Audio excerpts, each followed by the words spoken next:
Hey everybody, if you're watching, I'm just testing out the new microphone, new camera, or not new camera, but Blackmagic camera. So wanted to go over, is the world ending, according to all these YouTube filmmakers. So yeah, just want to see what I got here. Okay, so I am streaming. So yeah, I'm just testing this out. I got a brand new microphone. It is pretty cool, and hopefully I'll be able to see if anybody's chatting here. I guess somebody is. Oh, look, there's a chat thing. I don't know if anybody's in the chat yet. We'll find out. But anyway. All right, so I'm just starting to build. As you can see, I'm starting to build these templates for the eventual stream. This is just a test. So, I don't know if anybody's in here or not. Let's see if I can see anything here. Kind of pull this out and say. There we go. Volume is a bit low, I think. Uh-oh. Let me see if I can bring that up. How's that? I got this fancy Shure microphone here, so I'm just trying to test it out. Can you guys, how's that sound? Definitely an upgrade from what we had before. So we're gonna eventually have Jack and a bunch of friends over, and we're also gonna be doing cooking and comping, where we got an iPhone to work on a Steadicam. So we'll be doing this is just an example, steak and eggs. So basically we'll be cooking things up on the stove over there in the corner, and yeah, so super excited about that. And then we have new presentations, but in this case I'm gonna go ahead and watch this guy kind of talk about this. I figured we kind of discuss this a little bit. This is kind of driving me crazy, the whole AI thing. One thing that just drives me nuts, I don't know, I have a channel called VFXforFilmmakers.com, and yet I'm starting to despise filmmakers more and more often because there's so many of them and there's so much giving disinformation about VFX. So I'm not sure what else to say except that, I don't know, it just seems that there's definitely a lot of misinformation about AI and so forth, and how they're always kind of saying like we're gonna make VFX every filmmaker. So it's sort of like filmmaking started. Apple, I think, was it Apple or somebody else that basically started to bring in this reality of everybody can be a filmmaker, everyone's an editor, edit your whole movies. That's great and everything, and there's nothing wrong with anybody getting access to VFX and so forth, which is really cool. It just drives me nuts when you see people talk about VFX when they never worked in VFX before. So what I have here is, let's go ahead, if I can pull it up really quick. There's this guy. And anyway, I do not know how many people are in here right now. I'm assuming there's one or they left. So anyway, can somebody please text and tell me if they're in here at all? I have no idea how many people are in here, if anybody. I guess nobody. Okay. Well, anyway, so I'm gonna go ahead and just play this through really quick and just see. Actually, let me see if I can. Yeah, just leave it. Okay, so let's go ahead and just play this through and see what this guy has to say. So. Every week we hear the drumbeat, AI is changing your life, your world. You are going to lose your job. It's like a record on repeat. I mean, just look at the amazing AI tool Wisecut. Can you guys hear that? An automatic video editor that turbocharges your editing workflow. Looks like we don't need an editor anymore. Hey, Timo, you're fired. Now, what if I told you that our VFX jobs could also become a piece of cake? So easy that I could take on the workload of 10 people in just a few hours. Sounds bonkers, right? Well, it's rapidly becoming a reality. So let's dive into the AI that is about to revolutionize your VFX world. So again, it drives me nuts when, first off, I know that there's a lot of these people that talk about this stuff without any clarification, and there are these filmmakers that dabbled in VFX or maybe worked at a VFX house roughly for maybe half a year, and then all of a sudden they quit, and then they know everything as their channel explodes. Like this guy's got 2.57 million subscribers. I don't know what visual effects history. That's where you didn't hear it. Enter Wonder Studio. Feed this AI tool your own footage, and it will automatically generate motion. Let's see if I can pull it up a little bit. There we go. More crazy, it will also automatically link a 3D character to that tracking data, and there we go. Completely in your footage, meaning it will generate a clean plate due to lighting and. So. I mean, that is actually what Janik does around here. Hey, Janik, clean up your desk and get out of here. Now let's familiarize ourselves with Wonder Studio. As of now, it's in closed beta. You can sign up. So the big thing is, the big thing seems to be Wonder Studio, and you know, it's still. When I used to work in game design as a character artist for NetherRealm, we would have my boss would come into our office all the time, and we'd roll our eyes because he would come in. His name was Marty. And he would be like, "We've got this new tool set, and it'll make animation easier." And we're like, "No, it won't." You know. Now AI is a little different; it's actually doing a lot better. But back in the day, there would always be some tool that would be thrown across our desk. The boss would have us R&D it and find out, and it would never be anything that just eventually, took over from some sort of input of a human being. So one of the things I do in visual effects for like the Netflix and HBO Max shows is I do a lot of cleanup stuff here and there, and I can tell you the intricacies of cleanup that I can't really see how AI will be able to figure it out. Maybe they will. Maybe they'll understand parallax. And, when you get into shots where things are like, flashing and there's like all this. I mean, I can't possibly see how AI. The old word is it's semantically aware, and I just this Wonder Studio thing, basically, it'll do decent cleanup on shots that are very static, but you do anything crazy, you're gonna see a wave of like blurriness as the character is trying to be cleaned out automatically. So if you're trying to clean a character out of a scene, it's not the bee's knees just yet. So anyway, this is don't think AI will be able to pull a proper camera tracker. AI can help you get far along. It can't finish it. Yeah, it can't finish it. I don't know. I'm just so tired of these 40,000 zillion subscriber supposed VFX experience filmmakers that sit here and tell us, oh, the world's ending, and it's really just to get views, without actually taking a critical approach to what it is and understanding how visual effects are currently done today, even specifically remedial tasks like, cleanup and so forth.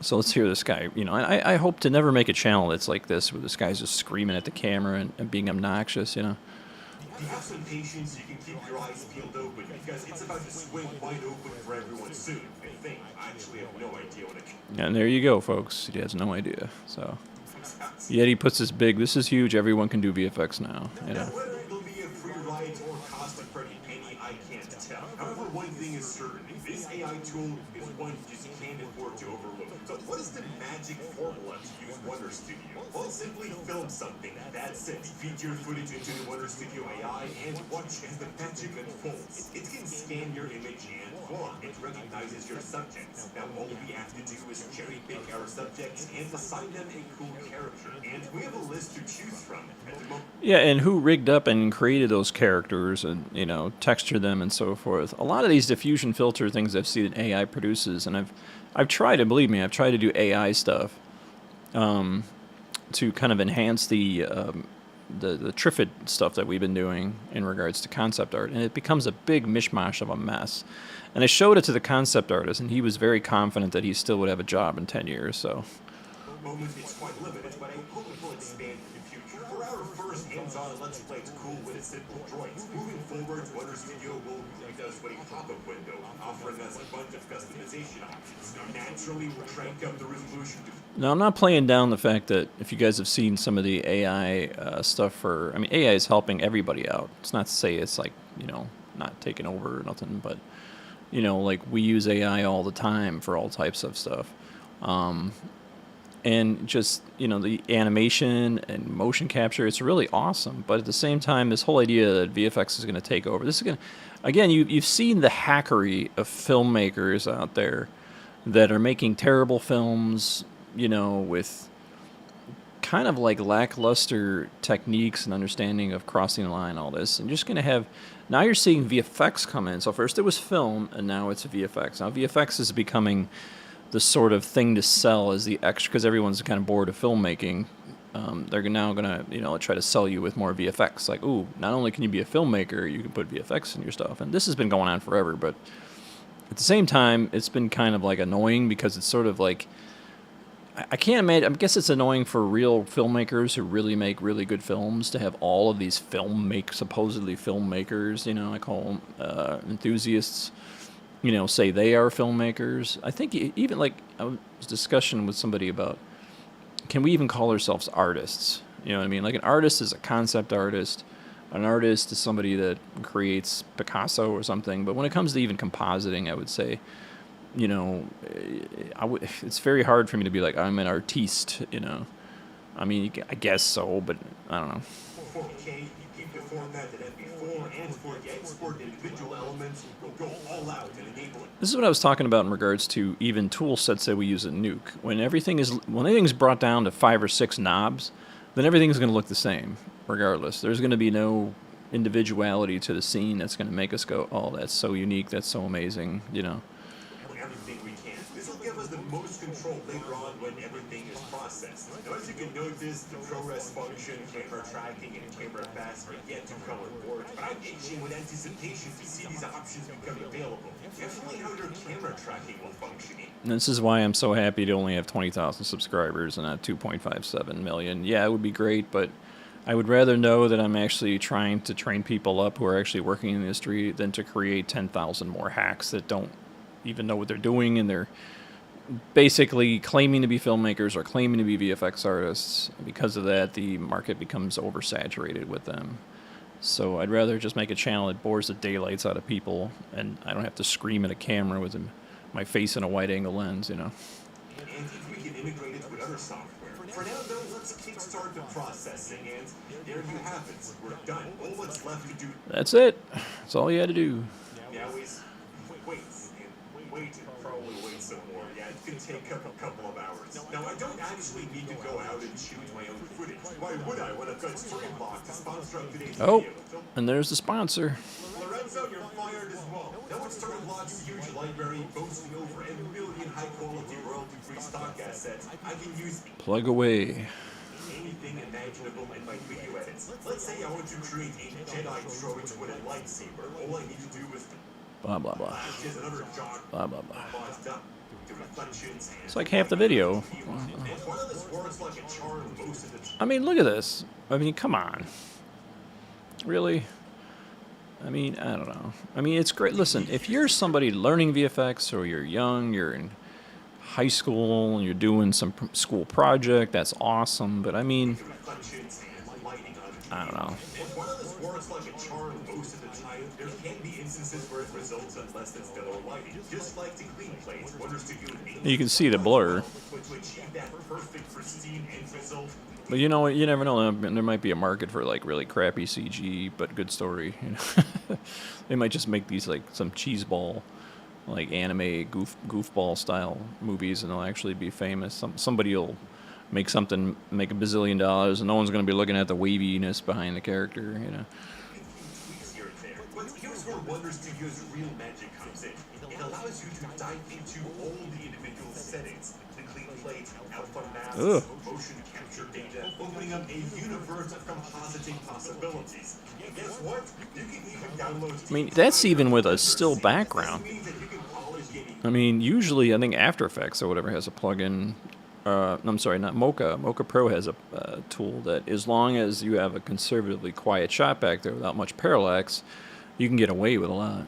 So. patience and lighting to your heart's content, placing you back in the driver's seat with complete control over everything, even the 3D models. And speaking of 3D models, we can actually use our own in Butter Studio, navigate the assets. There's Blender. Blender, blender, blender. On the left, you'll find all the footage that we've already uploaded. But the party is just getting started. We can add new stuff to the mix, like our own 3D characters. And as you all know, we're Sounds like he's saying treaty, not 3D. Treaty. currently swamped in the post-production of our epic space short film. But luckily, we still have Wise Cuts to help us out, generating audio subtitles for us, automatic audio dubbing, and even turning our long-form video content. And the reality is you're never going to get rid of these people. They're making a living off YouTube, not making a living off of working in the industry. And they're going to plug the daylights out of things that are quick, cheap, fast, not industry standard. What are you going to do? I mean, I can't. I could just gripe about it, but Gives you short impact clips so we can keep you guys updated on social media. But I mean, if you want to learn more about Wise Cuts, link in the description down below. But now, let's not deviate from that space team and just use the astronaut. Anyone, example, astronaut under process. So, sorry guys, I'm trying to. There's still something wrong with your model getting pop-up. I'm pretty useless. You've got the power to create. Ugh. Sorry, I can't watch anymore.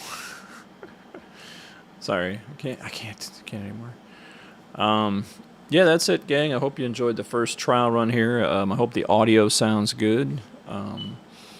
It's a really nice, expensive mic. It's like a cheap version of the one that Joe Rogan uses. I think I spent like I had like a gift card for like $500 on Amazon. I'm like, you know what? I'm gonna buy some gear. So, and then the lens over here is my Anamorph 50 on a 25 millimeter pancake lens on a Blackmagic. So that's been pretty much what it is. Audio is crisp. Thanks, Ray. Yeah, I'm so happy with this. I'm still trying. I did such a hack job on this. The desk that I bought was like from a surplus at Purdue, and it doesn't allow me to clamp around the edge for this gigantic microphone boom mic thing, boom handle. So I did a terrible job, like taking a piece of wood and nailing it in, and so it's there and it can kind of move around. I got this little thing here that supposedly doesn't seem to stop the pop. It's supposed to stop those crazy puzz. I don't have a suspension thing for the mic, so if I like hit the table or something, I don't know if you guys are hearing a bump on that. But yeah, that's pretty much it. Like I said before, this is the opening. We have nothing in there yet. This is the chit chat. I hope to have I can still see you guys texting right now, but we're gonna have the text over there on the side, and then that little circling camera at the bottom is where the iPhone is. So we have already done some tests, so we'll be able to go over to the kitchen over here and cook up some food, chat with Evan and Jack. So I think it's going to be a lot of fun that we can get up out of our chairs, make some food, and then you could watch us eat the food. So these are just quick hack recipes that compositors do on the run as they're trying to work. So again, this will be the nuke presentation type thing, and then cooking and comping again is where we're gonna have the iPhone.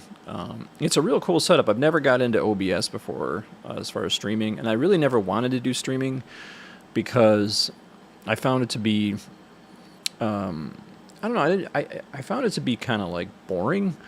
I think if you're going to do streaming, it'd be cool to have a couple guests. Like, I really don't want to stream unless my friend Jack or my friend Evan's here. And we're chatting and just kind of talking with you guys at the same time. It's really fun when you do streaming with multiple people as opposed to just one person. So I'm super excited for that. I do have a presentation I'm kind of pulling together right now in regards to glows and smoke and so forth. So yeah, nothing else going on. Anybody have any questions in here at all? So I think my friend Jack is actually watching. Just texted me. So anyway, yeah, I'm super thrilled about it. This lens is like I said, there's a lot of glass going on here. There's a 25 millimeter. Was it like Panasonic? I don't know what it is, honestly. It's a pancake lens on a Blackmagic Pocket 4K, which is a 4/3 sensor. And then I have my Anamorph in front of that.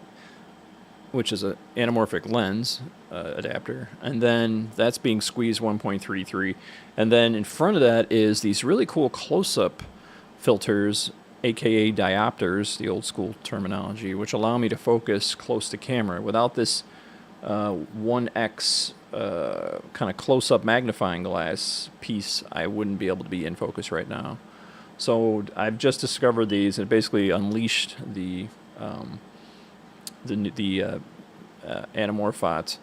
I've been looking into the different glass out there in regards to anamorphic, the 1.6 squeeze, and nanomorphs, which are pretty cool, if you guys have seen those.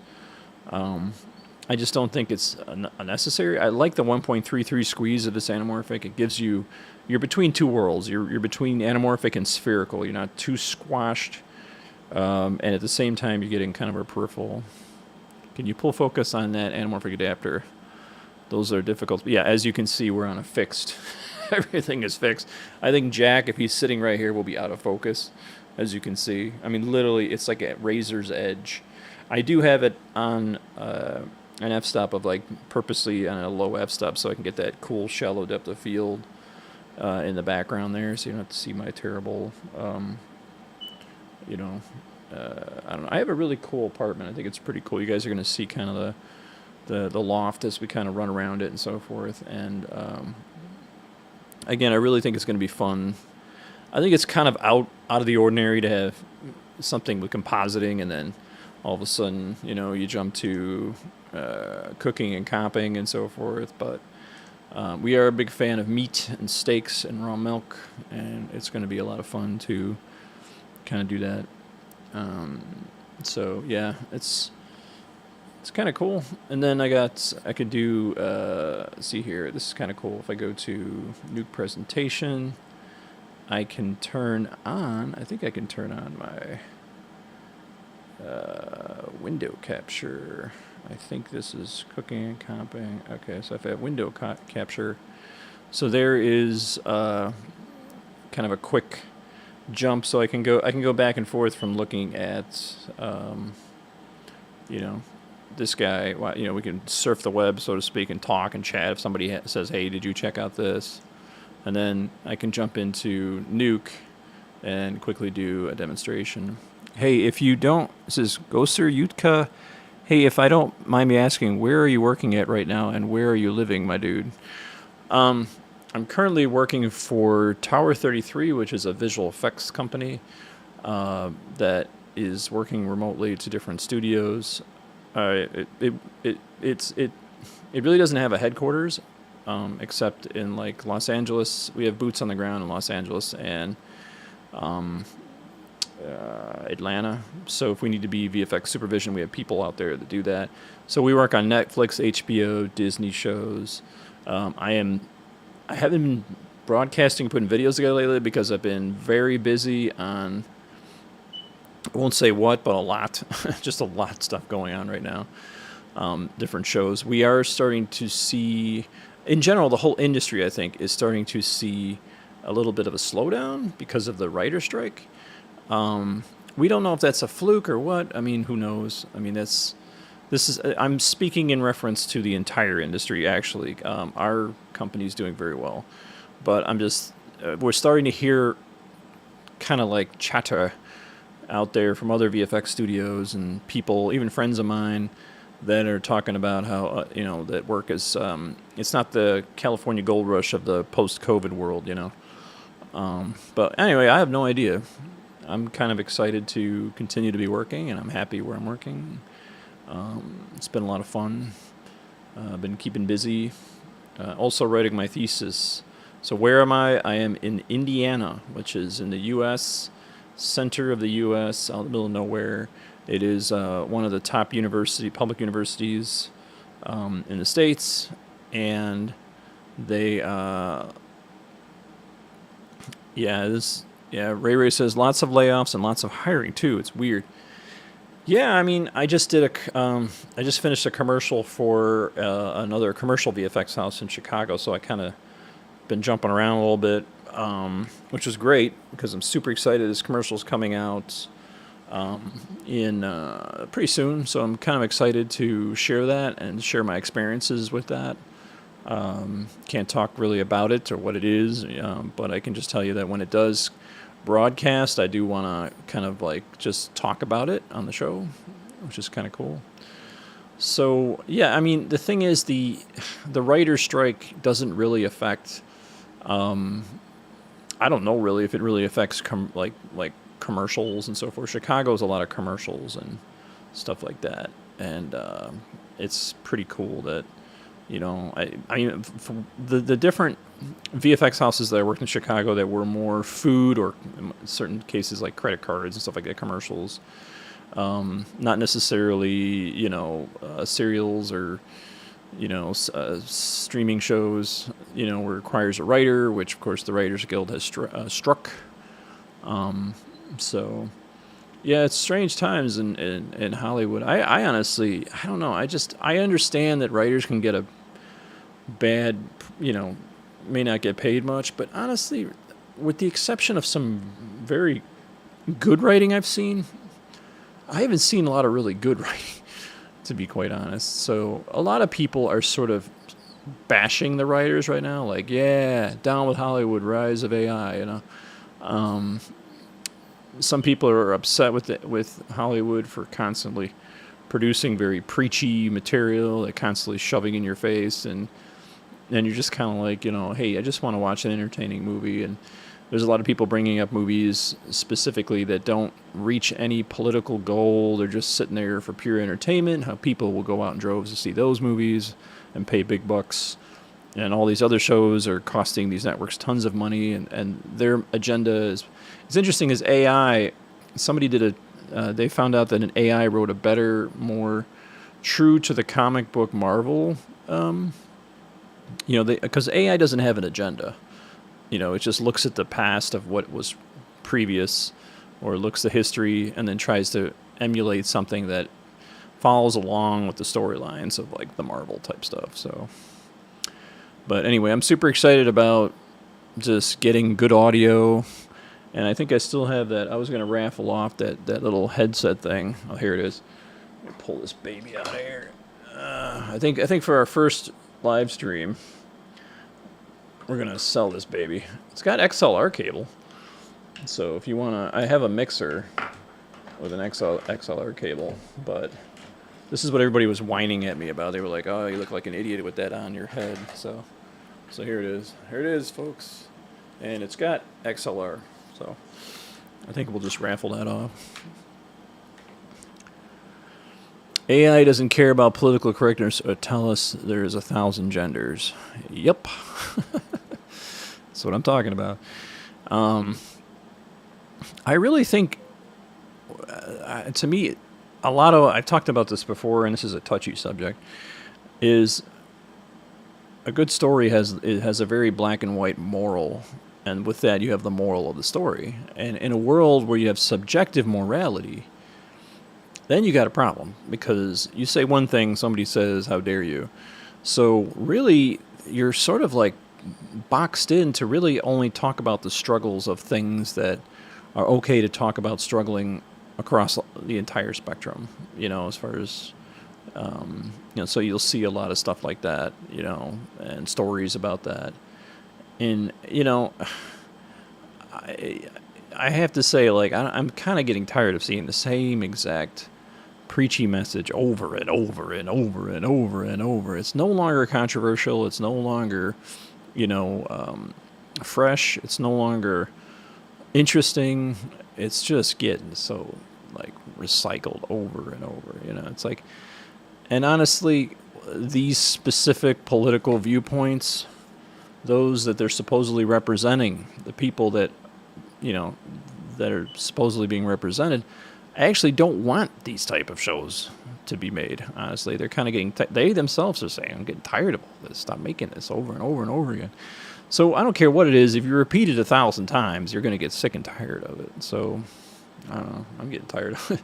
And personally, I'm not afraid to talk about it because I've got 20,000 subscribers, and anybody who wants to leave, there's a door. So I'm not really worried about it. I don't... like I said, I don't monetize the channel. I don't care to get to 100,000 subscribers. What I do care about is seeing that we can get a channel of high professional tutorials out there and spend more time comping, showing how to do things, than opposed to critiquing and so forth. Justin King says, although writers might be complicit in this political nonsense, but I think ultimately comes from the top and not necessarily from the writer. Yeah, I guess, but how? I don't know, man. If someone put a gun to my head and start making movies about this or write this, I'd be like, ugh. I'm gonna go become a construction worker, you know. I don't know. Honestly, I don't know. I think Hollywood, to a certain degree, there are certain people that are being screwed, especially the lower people in the WGA who are in the Writers Guild, who probably make no money at all. But for the higher ups, you know, some people would say that it's like almost like just deserve, you know. And that's the thing. It's kind of like, you know, like there are VFX artists that are talking on to me, and they're like, well, you know, if they're not going to respect writers, how are they going to respect VFX artists? I'm like, they never did respect us. I mean, writers at least have a union. We don't have a union. You know, the person that brings the little trolley to bring tea and crumpets gets a credit before us, if we're lucky to get a credit. So, and you don't hear me whining. And you know, in the realm of many VFX houses that I've worked at, when there's a cheaper chicken along the road, that studio runs off to go, you know, goes over there. And what can you do? You can't strike and say, pay me more, you know. So anyway, I'm going to get in trouble talking about all this because I know everybody's so sensitive. Personally, I'm getting tired of the sensitivity. We need to, even as form of artistry, people are afraid to critique art. I see it even in college situations where everybody is just getting an A and getting a pat on the back. You know, this goes, especially in film schools, somebody needs to shut down film schools. Like somebody in the higher up of Washington needs to like say, all right, we're banning film schools because there's too many of them. Or maybe there was a time when for-profit schools had to be very meticulously looked at and critiqued specifically on their placement in order for them to continue to operate. And I did appreciate seeing that sort of. But even, you know, then you got I call them non-for-profit, for-profit schools. You know. VFX artists, the hidden heroes of movie production. And there's a lot of us. It takes a lot of work. And I don't think AI is about to take it over. That's my personal opinion. But anyway, so is anybody who here works at where do you work? Let's just talk about it, I guess. Kind of with it. Again, this is just a test run, folks. I'm just checking how my microphone works. I have a lav mic for Jack when he gets here, so he'll have a wireless mic hooked to himself, and we'll have 3 different feeds of audio: iPhone, Blackmagic via a wireless lav hooked to Jack or whoever's guest in the house, and then this fancy microphone where I'm talking into. Digital Domain. All right. Hopefully you guys weren't. So Digital Domain, I hope you're not angry at me for bringing up. What was I bringing up? Some show that was it the Beetle movie? Was it the Cobra Kai Beetle movie? Trying to remember. I think VFX schools in Canada are basically just free work permits for foreign students and a free pass to citizenship. Wow. DNEG Vancouver, texturing and look development. Awesome. Oh, man. And, you know, that's my dream school. Why am I? It's late, guys. That's my dream company, DNEG. And it's very hard for me to find DNEG compositors to come on the show because they're so freaking busy. And that just tells you they're busy doing what? Working on really cool stuff like Dune. So... No, not at all. Oh, sorry. All right. Hopefully you're not working on the Beetle guy or whatever. Beetle Boy or whatever. I can't remember the name of it. Last 3 shows were just like that. Yeah, the sad part is that when the new ones watch those AI tutorial videos, there's a big chance that they will think it is that'll be the way to go. Sebastian, hey Sebastian, famous Sebastian. Love your channel, keep it up.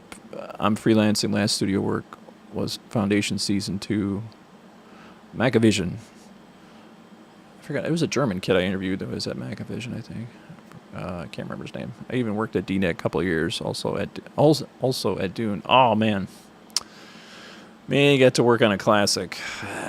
See, if it was either Blade Runner 2048 or Dune, man. I am on Dune Part 2. Oh, man. Johnny, give me a job. Come on. No, just kidding. I got to finish my thesis. Got to get that done. So anyway, I work as a set lighting technician in New York. Awesome. So you got some New Yorkers here.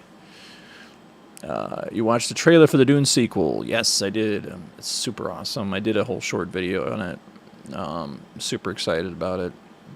Yeah, that's the one lingering hope when I see DNEG. I don't know what it is about ILM. I hope I'm not going to bash anybody from ILM here, but it seems like I saw a lot of like hiring ILM. ILM is hiring. ILM is hiring.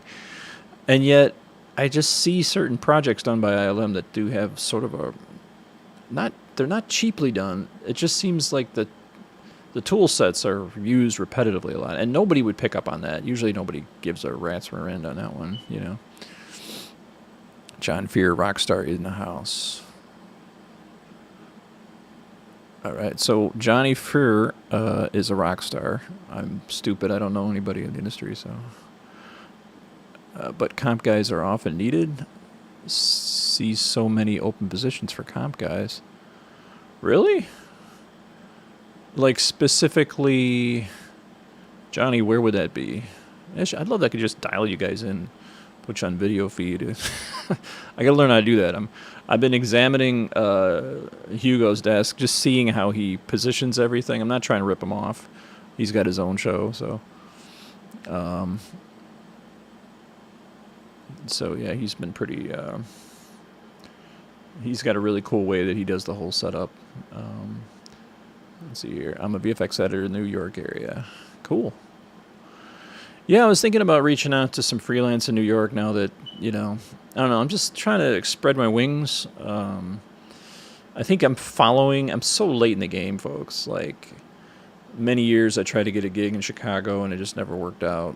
Eventually, you know, COVID came along and opened up those doors, and then it just started accelerating. But it seems like that's the path for a compositor, and I tell everybody else, it just seems like you start in television, you move to commercials and television, then you go from commercials to television to features, and then you go work in one of these major houses, and then you get burned out, and then you go to a medium-sized post house and just chill there. So I don't know if that's true or not, but we'll be doing comp training this summer at work.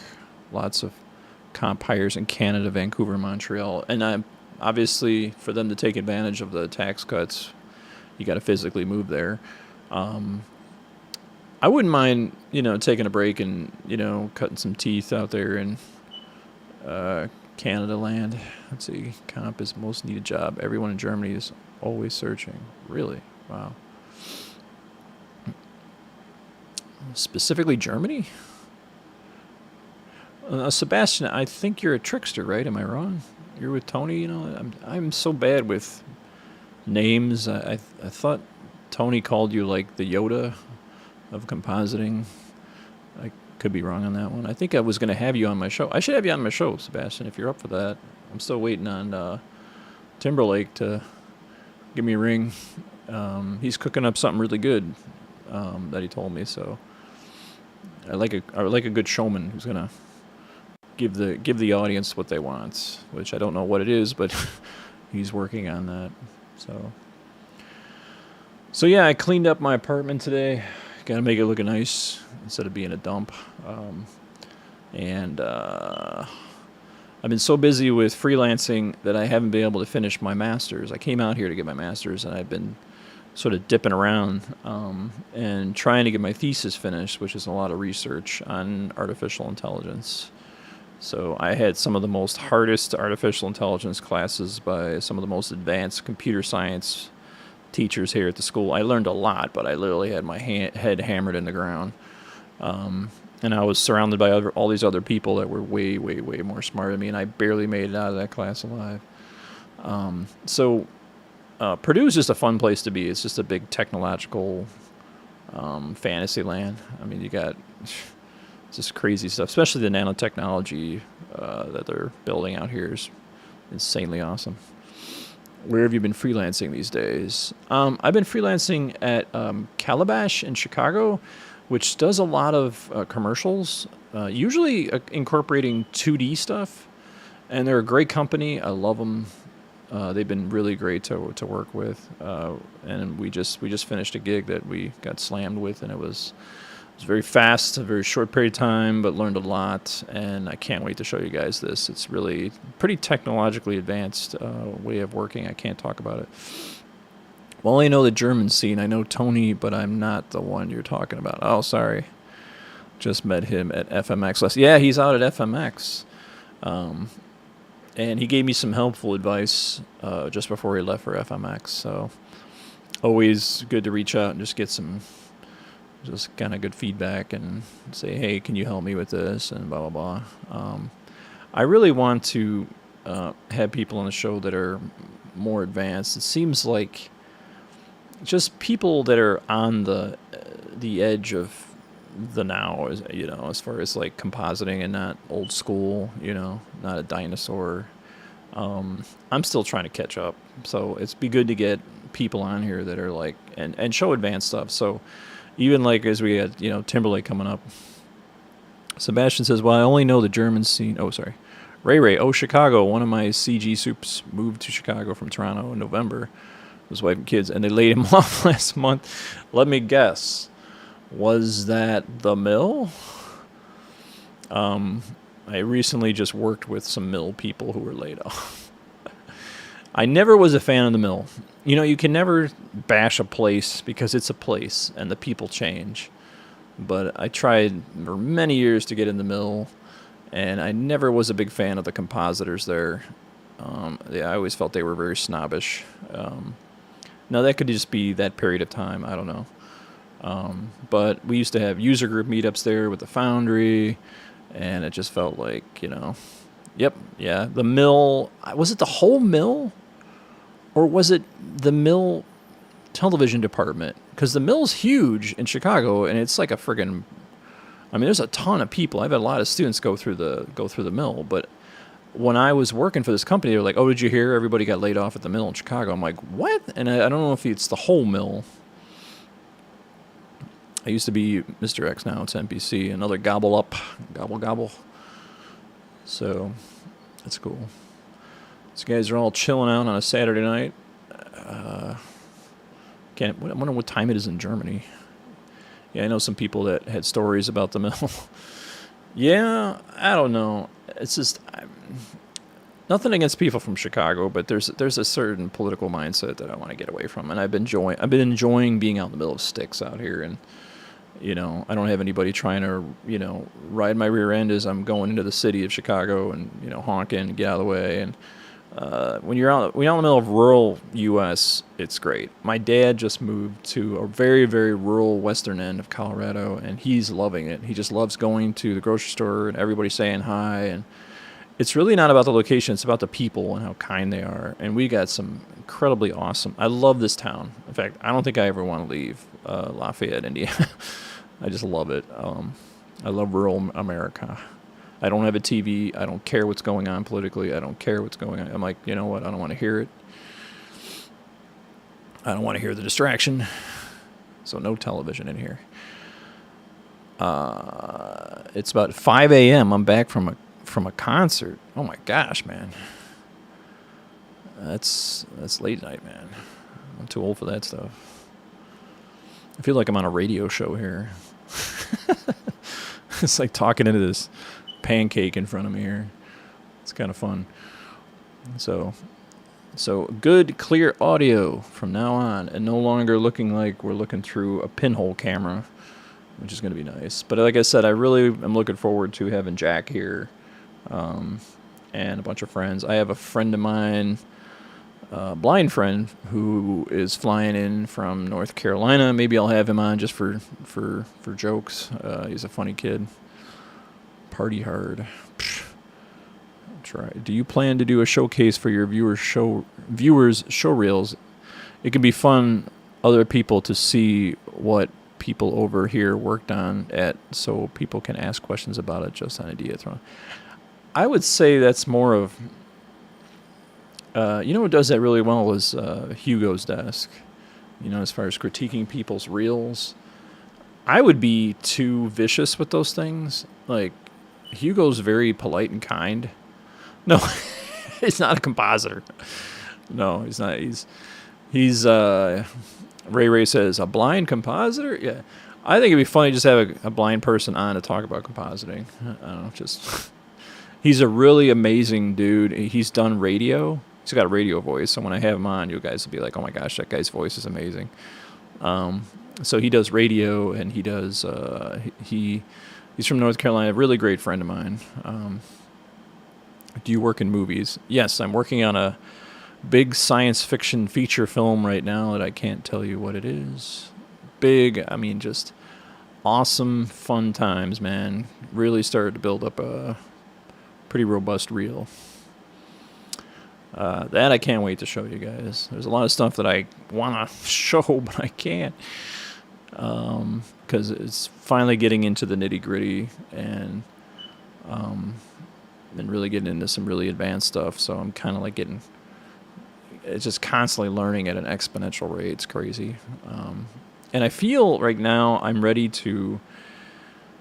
I could, if I wanted to go into visual effects, go into like feature films, but I don't know. I really would like to get into like one of these big monster studios and just to say you did it, then jump out or whatever, and then have the experience to teach people more stuff. That's really what I want to do. I want to learn more so that I can teach more. And not even to make a lot of money off teaching. I really just dig like chatting, and I love the channel. I really haven't made any money on any of my training in a long time, just because it's kind of old and it's just sitting there. Personally not a fan of Hugo's desk. Always feels like he's peddling something. There we go. I've heard a lot of people... I feel bad for Hugo. He gets a bad rep sometime. I don't know. He's a nice guy. I think he's going to go for that 100,000. More power to him. He works really hard. He really does. I mean, you can't bad rep him. I mean, I don't know. Hugo's such a nice guy, and to do what he did and the stuff that he shared, I mean, I don't know. Nobody's perfect, I'm certainly not. Like your down-to-earth styles. Thanks. It's always the hardest when you work on it as a dope show and you can't tell it. Yeah, it's kind of hard. Yeah, I mean, I'm not working on any Marvel movie like that, but I mean, it's pretty visual effects intensive and so forth. And I don't know, I'm starting to see these veterans that we all looked up to in the industry, and it just feels like everyone's starting to get jaded on visual effects or something. Like they're kind of like getting tired of it. They're kind of like, it's the novelty is worn off, and it's kind of like everyone's like, eh. I think it's part of me believes a lot of that is because these movies just suck. I mean, a lot of stuff out there just sucks. I hate to say it, but I mean, I'm looking forward to Dune. What else is out there? Dune. That's it. No, I don't know. I'm not a fan of Marvel movies. Marvel movies aren't dope. Haha, sorry. Take it with a grain of salt. Yeah, like I said, I just don't like Marvel movies. I did dig the last Spider-Man movie. I did dig the Spider-Man in the multiverse thing. I thought that was a really cool flick. I don't want to see this movie Everything Everywhere Ever Once. It just looks like it was made by a bunch of gamers or something. It doesn't look very appealing, and everybody I talked to that's seen it's kind of like, it's not all that, So, yeah. There was, I don't know what else to talk about. Anybody else have a question? No. But, So for those of you that walked in late, I'm still building this thing here. So chit chat. This is where we're going to be able to chit chat.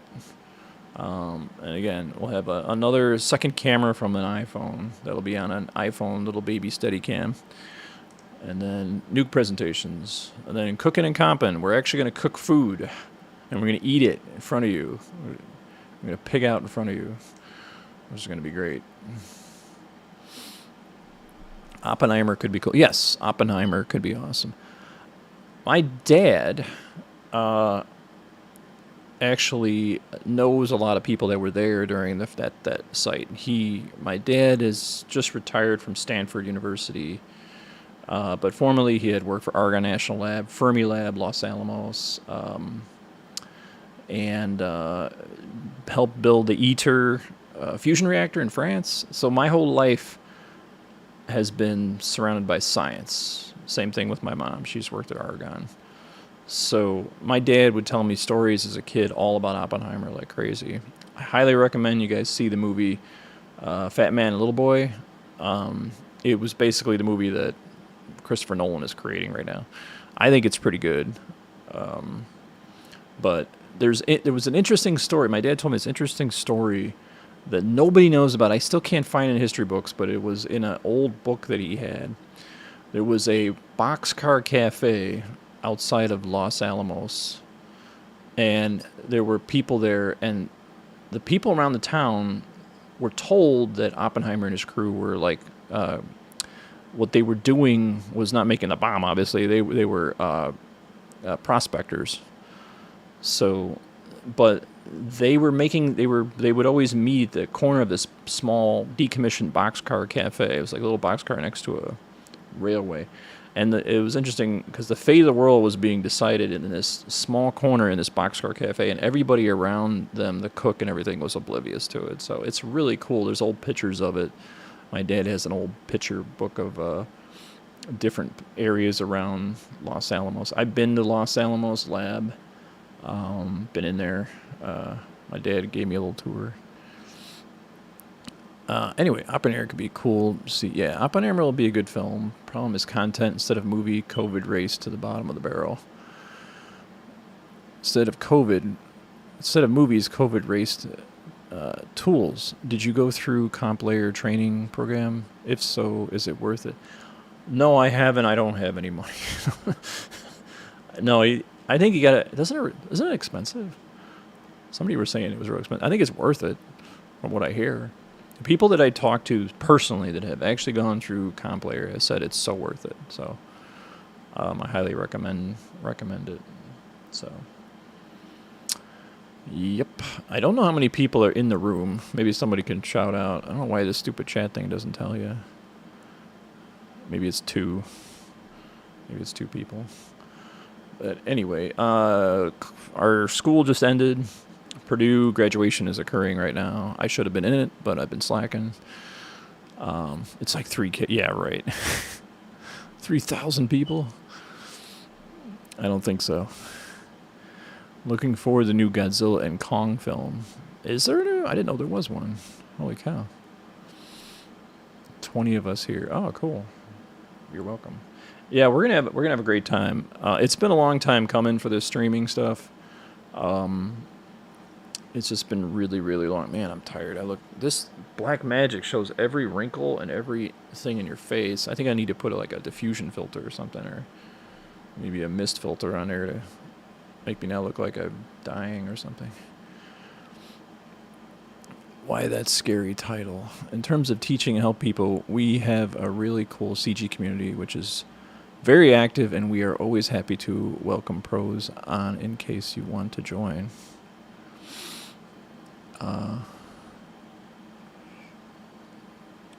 So Johnny, are you talking about DNEG? I gotta, actually, I should get you should email me, Johnny. We should have you on. If you're brave enough to come on and lose your career by accidentally spelling beans. I always tell everybody that comes on the show, you guys may not know this, but I always tell everybody, listen, you get to edit the show. So I send them a rough version of the show before it broadcasts, so that if they said anything stupid, and they let something out, they can say, hey, delete, between 3:15 and 4:15. So the link I have sent, it's an invite for the CG Lounge Discord server. Cool, thanks. I'll have to take a look at it. What time is it in Vancouver? It's early in there, isn't there? What time is it here in Chicago? Okay, so no, not Chicago. I'm in Indiana, Eastern Standard Time. 10:46 is where I'm at. So, I hope there's no people that are sour at DNEG in regards to me reaching out to DNEG, Johnny. Tell everybody I'm just trying to get a comp, which there is a comp coming. We do have a comp, folks. Get ready. It's a good one. It's going to take a lot of prep, though, because it's huge. And getting it sort of organized into a vanilla nuke is going to be a lot of fun. But I think it'll really help the community. So, love that Discord. 100% awesome. I am administrator. I think I've heard about this. I think Evan was talking about this specific Discord. He was saying like everybody's on there, like Tony Lyons, and so that's kind of cool. Whew. Anyway, is that Discord server accessible to everyone? Wow, nice, you managed to get that. Yeah, it's tough stuff. Ugh.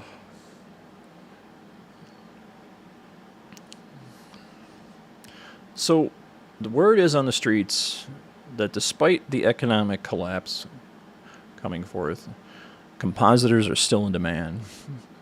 And I think by that, I think you're probably saying really, really, really good compositors.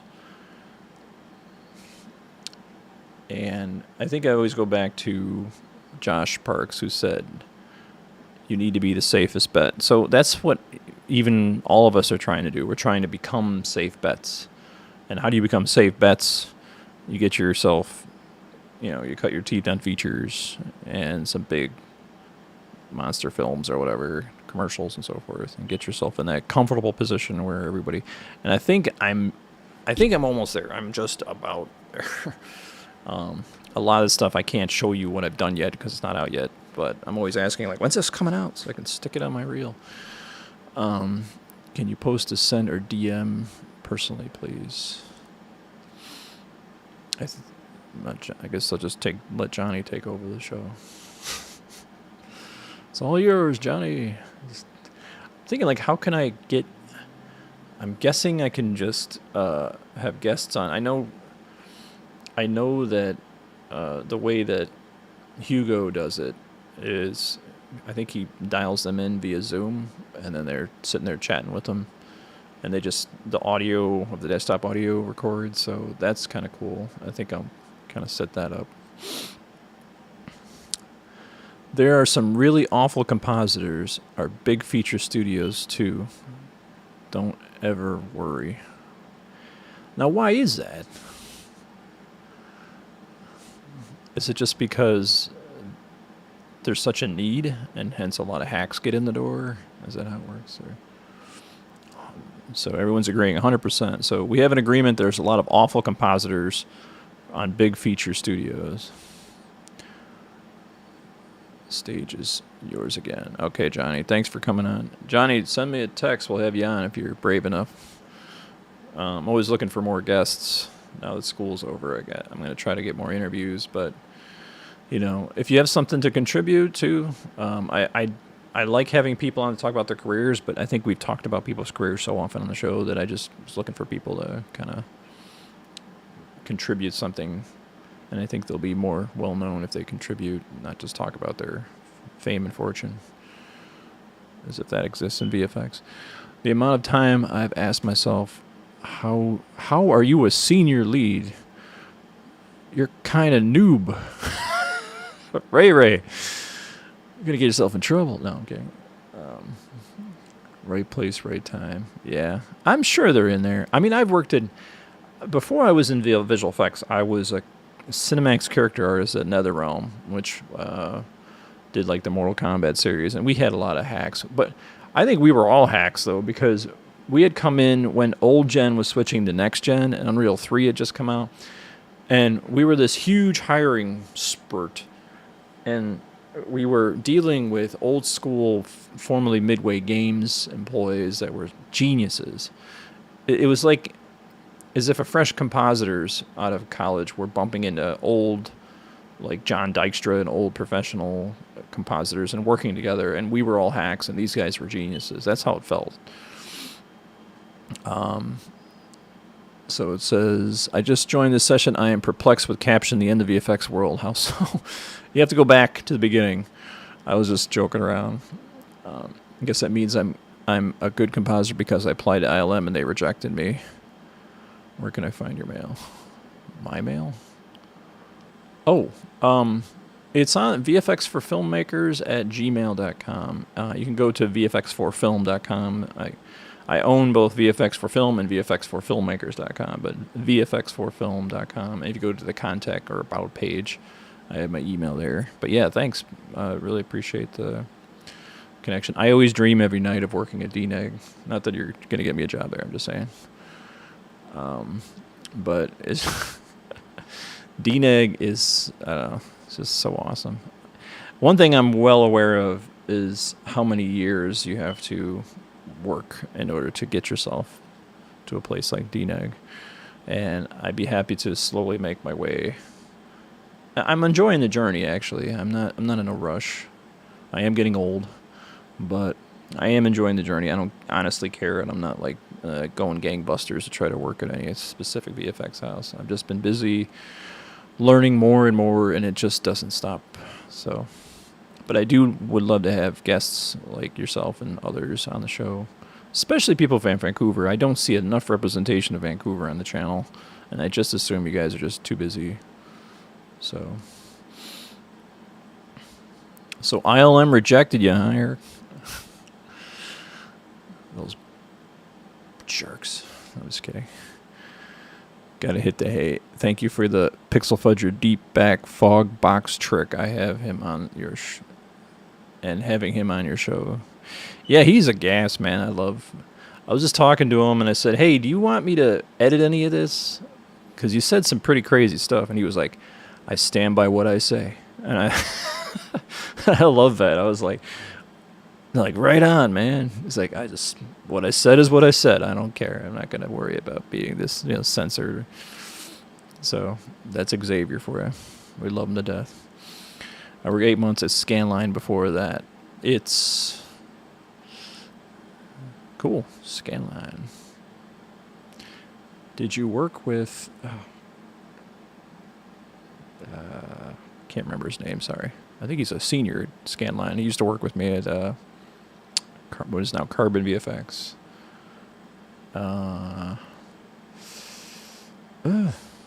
Gosh, why can't I remember people's names? I'm bad with names. Man, like the name is on the tip of my tongue. I did a commercial with him, and he was like this. He's like a senior at Scanline. So right now, awesome dude. Brad Moore. Does anybody know Brad Moore? I hope to bump into him one day. They did reach out to me about VFX editor jobs, so I've had an interview there before. Yeah, I mean, it's ILM. What's the old saying? Like, everybody hates lawyers until you need them. And I know I made the crack that, industrial lawyers and magic, they do protect their rear end for good reason because they got to protect their rear end. I get it. Sometimes the corporate whatever eventually just becomes what it is, and it can drive people nuts. I don't know, honestly. We need to return to a day and age of mercy and just being okay with, it's never a studio. It's never a specific, you can't really say this studio sucks, because it just consists of a bunch of people that are constantly in transit leaving it. So new people come in, old people leave. I don't know. I do believe in the frat boy mentality.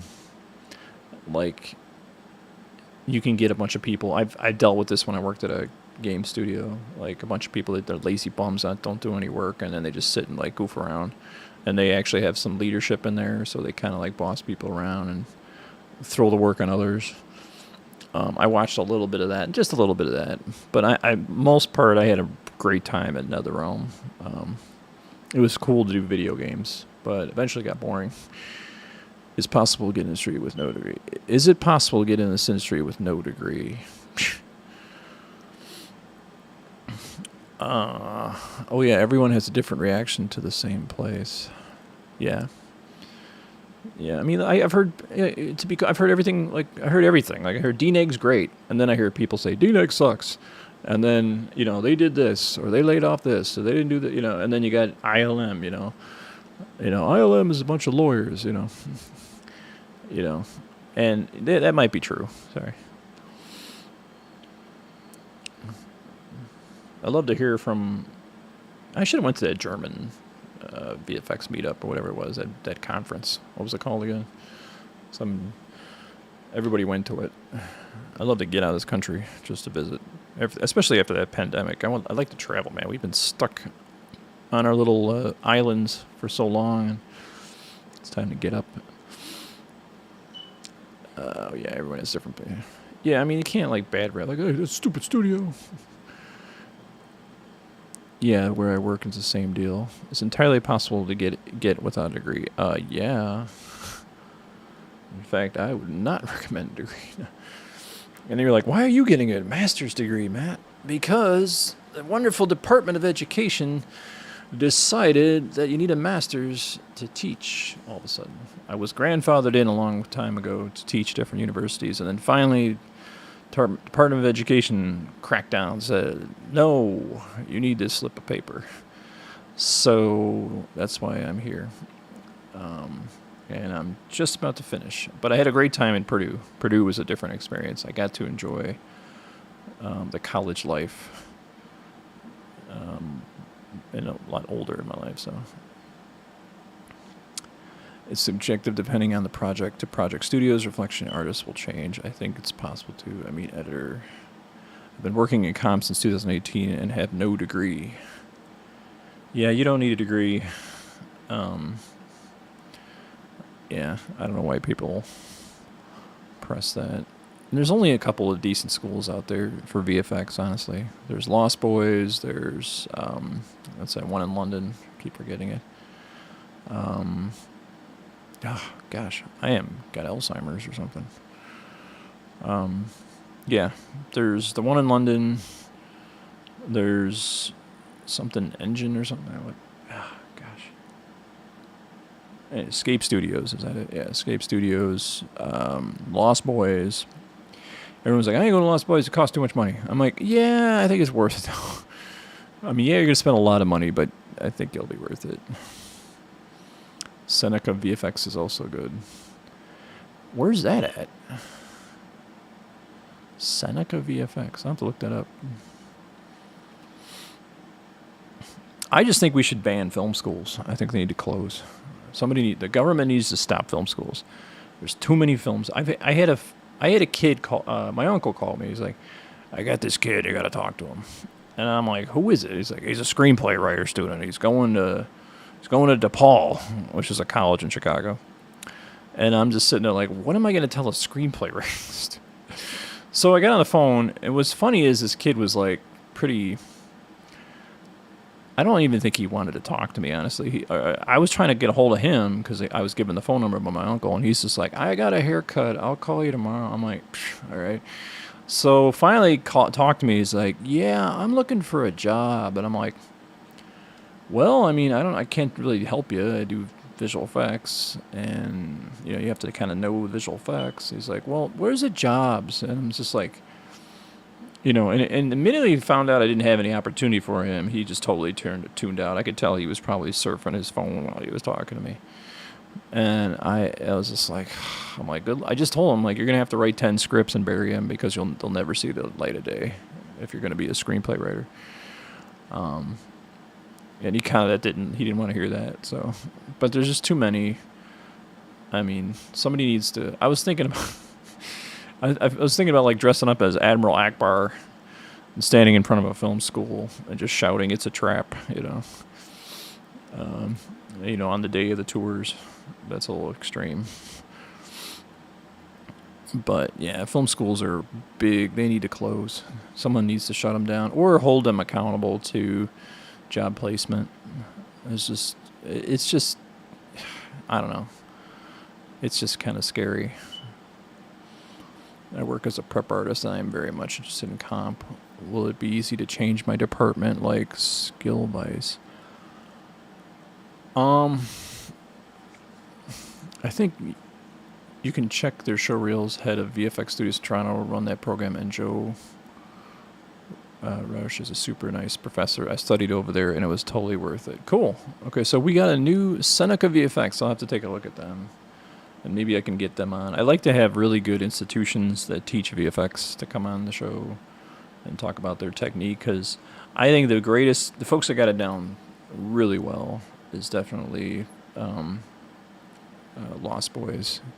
Every model, as an instructor, I've taught at many different universities in Chicago, and I was always fighting against the system known as the BA system, or the Department of Education's requirement to have these amount of classes, this and that, these amount of electives, and you're trying to squeeze in something that's very, very, very concentrated. It's very hard to do, and you're fighting and fighting and fighting. And I've tried so many times and failed. Sometimes it would work, sometimes it wouldn't. Sometimes you get things to work, and I found that everything that we did get to work right was already being adopted by Lost Boys. It was like just seeing everything that I saw work and seeing the students go off and work jobs, and they got it to work. So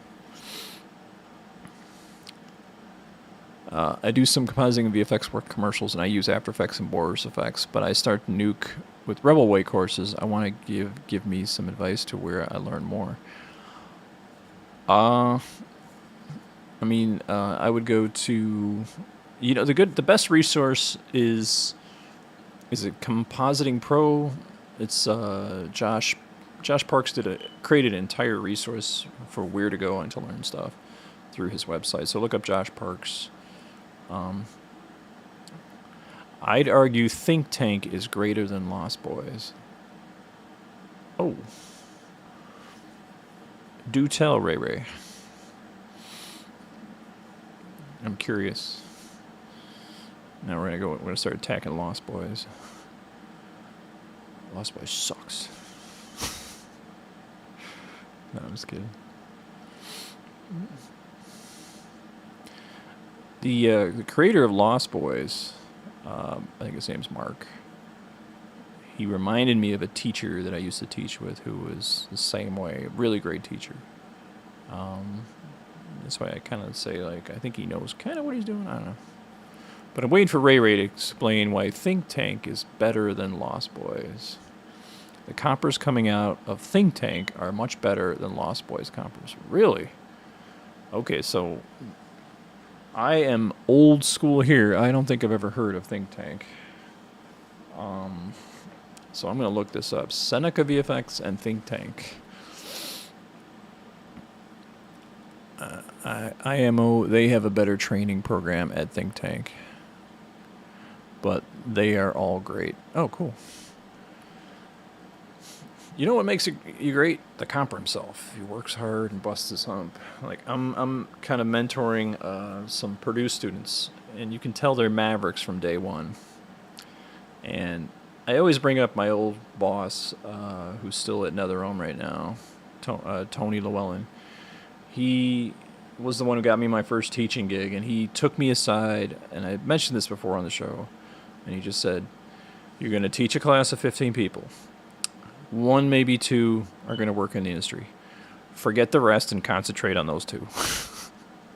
And I just, as much as I understood what he was talking about, especially in retrospect, teaching for 15 years, I just can't seem to have the way to do it. I equally try to teach everybody, but at the same time, I'm not going to pull people out of the muck and mire if they want to sit in it. I try train people up who want to learn, you know. And if you don't want to learn, I can't help you there. But as far as the basket cases that are like desperately trying to do it, and you know they won't because they just can't figure it out, I still try to help them out regardless. But anyway, well, it's been a long night. I really appreciate everybody hanging out and giving us a test. As you can see, we got a very bare bones kind of blank canvas on these setups here, but things are cooking. I really think you guys might think it's a little, you know, out of left field here to do cooking, but I really think part of being a compositor is cooking up food fast and really tasty so you can get back to work. And I think we have some really good recipes to do that. Can you reach out to Joe Roush? He will share his vision with you and his teaching. I will do that. I'm going to catalog everything you guys said to me today. Good night, dudes. Take it easy. All right, see you guys. Now I got to figure out how to stop this stream. Oh, here we go. Stop streaming. See you guys later.